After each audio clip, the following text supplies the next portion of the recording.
1974 உலகம் முழுக்க சேட்டலைட்ஸ் கண்காணித்துக் கொண்டிருந்த நேரம். ஆனாலும் இந்தியாவின் பாலைவனத்தில் நடக்க இருந்த ஒரு விஷயம் யாருக்கும் தெரியவில்லை. அது எப்படி சாத்தியமானது?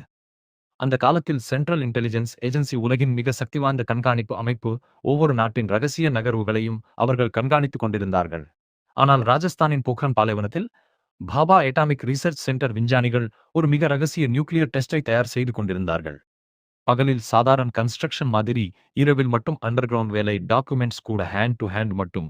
எந்த எலக்ட்ரானிக் ட்ரேஸும் இல்லை.